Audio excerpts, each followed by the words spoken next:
Cahaya markaza nurul Islam Khotuk illeen suman karata Zaman amma namni karome Jee khalqin ta'i marata Teknoloji itti fayyadamnaan manuma baaratun jirata Bilcheeffattaa kan ardaa boroo gammachuudhaan kan keeyraata Bilcheeffattaa kan ardaa boroo gammachuudhaan kan keeyraata Cahaya markaza nurul Islam Khotuk illeen suman karata Zaman amma namni karome Jee khalqin ta'i marata Teknoloji itti fayyadamnaan manuma baaratun jirata Bilcheeffattaa kan ardaa boroo gammachuudhaan kan keeyraata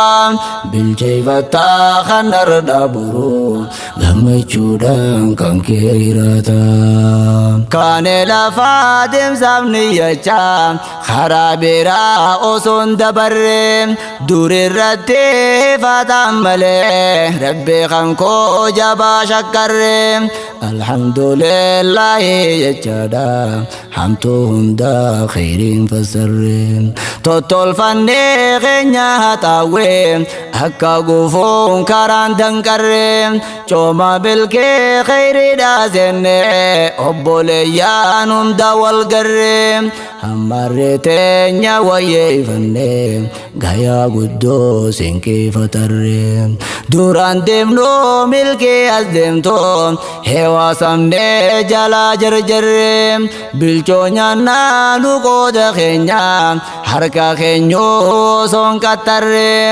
dadhabne jennee hin lakkifnu obsa dhabne osoon sabbarre hundumaa hoo sabriin eeggannaa soota osoon hin gatantarre nabiyyee koo ilma abdallah nabi nuti jaalachuu turre irratti haa bu'uu rahmanni jechuudhaan namayyuutu hirre Cahaya markaza nurul Islam Khotuk illeen suman karata Zaman amma namni karome Jee khalqin ta'i marata Teknoloji itti fayyadamnaan manuma baaratun jirata Bilcheeffattaa kan ardaa boroo gammachuudhaan kan keeyraata Bilcheeffattaa kan ardaa boroo gammachuudhaan kan keeyraata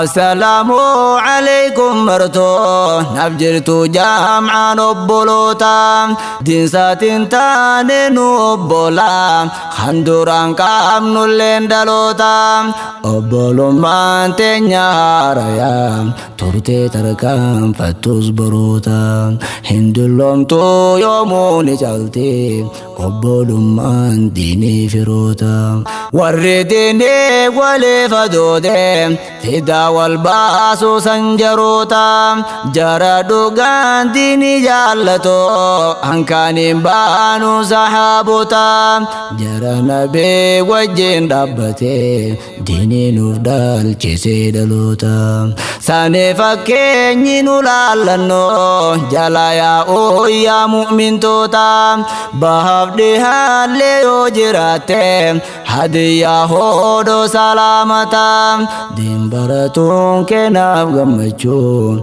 biyya ormaa keessa jiraata hojii harkaan qabdee tanumnaa dhibbaa hunnoo hogguu karaata ustaazni yoo kophaa lallabuun gariin faannee seehaa maraata ustaazni yoo kophaa lallabuun gariin faannee seehaa maraata Cahaya markaza nurul Islam Khotuk illeen suman karata Zaman amma namni karome Jee khalqin ta'i marata teknooloojiitti fayyadamnaan manuma baaratuun jiraata. Bilcheeffattaa kan ardaa boroo gammachuudhaan kan kee jiraata. Bilcheeffattaa kan ardaa boroo gammachuudhaan kan kee jiraata. Markaza Nuurul Islaam keessa gammachuudhaan qabadhee dhufe eebbifaamtuu Doktor Firdawsii jetti yoomii sodaadhee kufe Zabidaa Sheek Kamaal jechuudhaan maqaan aadaa abbaan gafe. Baga nuuf geesse tiruu tiyyaa ja'an aadaa abbaan kee lafe tiyya baggaatiinsaa baratte ni'maa hedduu lakkisee rafe. Barsiisaan kee Adnaan Siraajis jechi gammachuusa yooma fe. Baga gammadde ja'an martuu hunda garaan isaanii laafe. Mootiin kunoo nu baase dharraa waan dur jecha turre yoom garraa. Nu lubbuun jeeru qawlee Rabbii bartee kattaamuun nuufuu carraa. Nu lubbuun jeeru qawlee Rabbii bartee kattaamuun nuufuu carraa. Chaaya Markaza Nuurul Islaam kottuu qilleensumaan qaraata.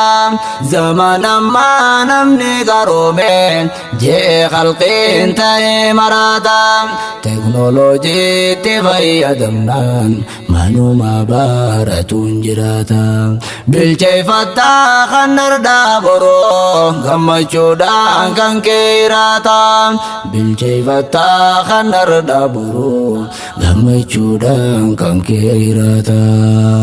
Ustaaz Adnaan Siraaj barsiisaa abbaa teessoon tunni isaan deemtu jaalatamaa barsiisaa keenya kan ijoolleen isaan tokkoomtu sababa isaati ameerraniif koreen teenyas kan ijaaramtu. Warri ameerraniif jabaadhaa galanni keessan narraan dhumtu. Ameerri takka faana suudhaa lammaffaan ukhtii eebbifamtu. Sadaffaan miidhagnee yookaan leensaa jechuudhaan beekamtu. Barattoonnis jalarraa kaasee hanga dhumaa warri argamtu. Galatoomaa hojii gaariidhaa teessa yoomuu hin zigaalamtu. Maqaa keessaan guutuu yaamuudhaaf na dirqiitii yeroon hin jirtu. Jajjabaadhaa wal naaf jaaladhaa diiniin obboloomaanaaf martu. Chaaya Markaza Nuurul Islaam kottuu qilleensumaan qaraata. Zaman ammaa namni qaroome jee khalqiin ta'ee maraata. Teknooloojiitti fayyadamnaan manuma baaratuun jiraata. Bilcheeffattaa kan ardaa boroo gammachuudhaan kan kee jiraata. Bilcheeffattaa kan ardaa boroo gammachuudhaan kan kee jiraata.